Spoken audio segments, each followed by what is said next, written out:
নমস্কার, বাঙালি ইনভেস্ট করো চ্যানেলে আপনাদের সবাইকে স্বাগত। আমার আজকের ভিডিওটা দেখুন। মিউচুয়াল ফান্ডে এই 2026 থেকে সেবি একটা নতুন ফান্ডে এনেছে, যে ফান্ডটা নাম দিয়েছে লাইফ সাইকেল ফান্ড।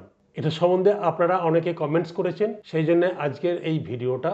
যারা কমেন্টস করেছেন বা জানার জন্যে বা বাঙালি মানুষজনকে জানানোর জন্যে আমার এই ভিডিও, সেই জন্য লাইফ সাইকেল ফান্ডটা আপনারা জানুন। জানতে তো ক্ষতি না, জানলে আপনাদের লাভ। তাহলে ভিডিওটা পুরোটা দেখুন। এই যে লাইফ সাইকেল ফান্ড, মিউচুয়াল ফান্ডের কি হবে তো, একটা ইনভেস্টারদের না নির্দিষ্ট বয়স আর অবসর, রিটায়ারমেন্ট, মানে একটা ডেট দেয়। সে আমি 2040-এ রিটায়ার করব, আমার রিটায়ারমেন্ট প্ল্যানিং এর ওপর একটা ফান্ডটাকে চালু করেছে। আগে ছিল রিটায়ারমেন্ট ফান্ড, চিলড্রেন ফান্ড, কিন্তু এগুলোতে ফিক্সড অ্যাসেট অ্যালোকেশন হতো। সেবি ওই জন্য এটাকে নাম দিয়েছে লাইফ সাইকেল ফান্ড। সো প্রত্যেকটা লাইফের এজ অনুযায়ী না এই ফান্ডের ইনভেস্টমেন্ট রেশিওগুলো, মিড ক্যাপ, স্মল ক্যাপ বা ঝুঁকি বা ডেট ফান্ড, কিভাবে এগুলোকে অ্যাসেট এজ অনুযায়ী আস্তে আস্তে সেগুলো চেঞ্জ হয়ে যাবে। আপনাকে আমাকে কিছু করতে হবে না। মানে ভালোর দিকও আছে, আবার সব কিছুরও ভালো খারাপ আছে, সেটা আপনাকে জানতে হবে। সো 2026 সালে সেবি নতুন রুল এনেছে, নতুন ক্যাটাগরি চালু করেছে, যেখানে ইনভেস্টাররা তাদের নির্দিষ্ট ইয়ার টার্গেটটাকে বেছে নিয়ে দীর্ঘমেয়াদী পরিকল্পনা করতে পারে। এটাকেই বলছে লাইফ সাইকেল ফান্ড। ধরুন এই লাইফ সাইকেল ফান্ড, আপনি একটা ভাবলেন যে আমি 2040 সালে রিটায়ার করব বা 2035 সালে রিটায়ার করব, তাহলে আপনার ফান্ডের অ্যালোকেশনগুলো কি হবে? বা 2050 সালে রিটায়ার করব, এজ অনুযায়ী, কারেন্ট এজ, আর আপনি যখন রিটায়ারমেন্ট করবেন বা কোনো গোলের জন্য করবেন, সেই অনুযায়ী আপনাকে প্ল্যান করতে হয়। বাট টেনিওর আমি কি বলছি, 10 বছরের নিচে হলে মিউচুয়াল ফান্ডে না আসাই ভালো। হ্যাঁ, আসতে পারেন, বাট আপনি রিস্ক প্রোফাইলে যাবেন না 10 বছরের নিচে হলে।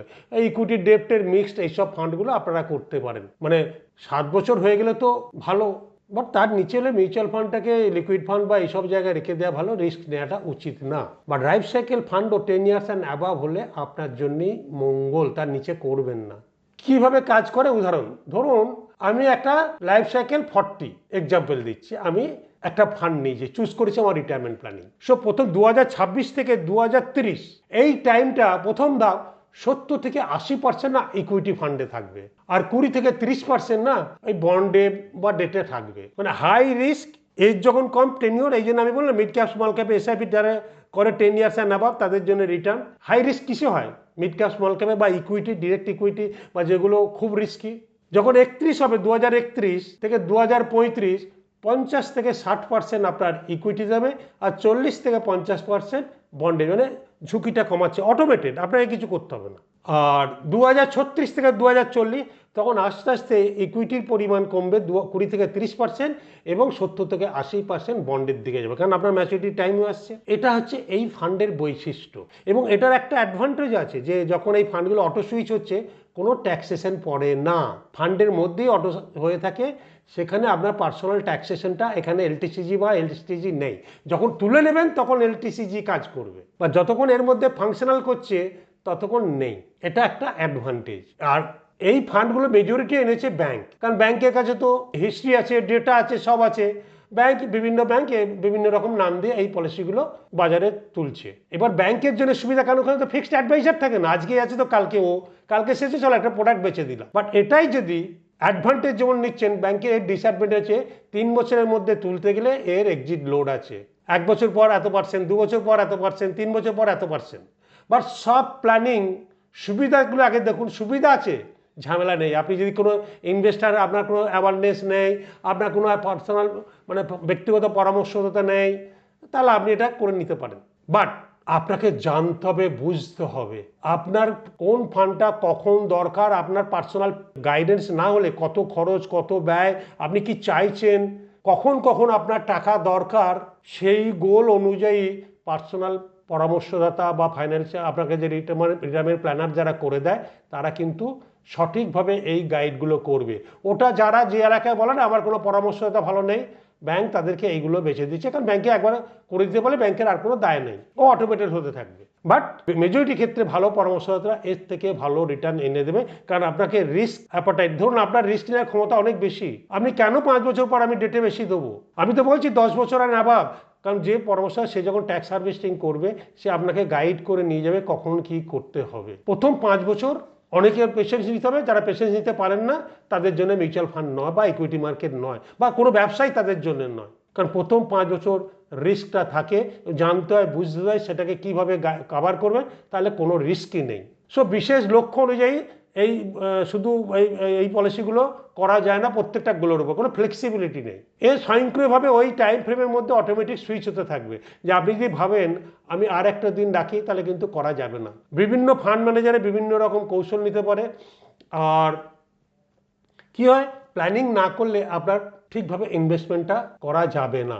সেই জন্য এইগুলো হচ্ছে বিভিন্ন রকম দীর্ঘমেয়াদী পরিকল্পনা করলে এটা একদিকে ভালো, আবার যদি ভালো পরামর্শদাতা রাখে সেটাও ভালো। এর এক্সপেন্স রেশিও বেশি, কারণ প্রথম দিকে হাই রিস্ক থাকে, সেই জন্যে ফান্ড ম্যানেজ এক্সপেন্স রেশিওটা একটু বেশি থাকবেই। যারা যে রিস্ক আপনার হয়ে কাজ করবে সে তো, আর ম্যাক্সিমাম 2.5, তার বাইরে না। লাইফ ইন্স্যুরেন্স যেমন 25% থেকে 35% কমিশন, আর কর্পোরেট ব্রোকাররা তো আরও বেশি পায়, ফার্স্ট ইয়ারের অনেক প্রিমিয়ামের অনেক বেশি পার্সেন্ট পায় যারা কর্পোরেট ব্রোকার, বিশেষ করে ব্যাঙ্কগুলো। তাতে ইন্ডিভিজুয়াল অ্যাডভাইজাররা আপনার ব্যক্তিগত পরামর্শ থাকলে তারা আপনাকে আপনার মতো সাজিয়ে দেবে এবং রথের সারথি হয়ে গাইড করে নিয়ে যাবে। সো ফান্ডটা ভালো হতে পারে তখনই যদি আপনি কিছু না জানেন, না বোঝেন। আর আমার বাঙালি ইনভেস্ট করে চ্যানেলের বৈশিষ্ট্য হচ্ছে আগে জানুন, বুঝুন, দিয়ে ইনভেস্ট করুন। কারণ জানলে আপনাকে কেউ ঠকাতে পারবে না। যেখানে আমার উচ্চ রিটার্ন হতে পারে যদি আমি জানি, বুঝি এবং লং টার্মে করি, তাহলে আমি এই ফান্ডে যাব কেন? কারণ এই জন্য বলছি, জানলে তাদের জন্য এই সীমাবদ্ধতা আছে এই ফান্ডটায়। কারণ এটাই হচ্ছে লাইফ সাইকেল ফান্ডের অ্যাডভান্টেজ, একটা অটোমেটেড ট্যাক্স হারভেস্টিং হয়ে যায়, আপনাকে এলটিসিজি পড়ে না, একমাত্র সুবিধা। আরও অটোমেটেড, আপনাকে কিছু করতে হবে না, একটা রিটায়ারমেন্ট প্ল্যানিং করেছে ও অটোমেটেড করে দেবে। বাট যদি আপনার ব্যক্তিগত পরামর্শদাতা থাকে, তারা আপনার লক্ষ্য অনুযায়ী, বহুমুখী লক্ষ্য থাকে না মিউচুয়াল ফান্ডকে, সেই অনুযায়ী আপনাকে রথের সারথি এগিয়ে নিয়ে যাবেন। আপনি কোনটা চান? যদি আপনি সত্যিই রথের সারথি চান, আপনার নিকটবর্তী এলাকায় ব্যক্তিগত পরামর্শদাতা কারা আছে খোঁজ করুন, নিশ্চয়ই পাবেন।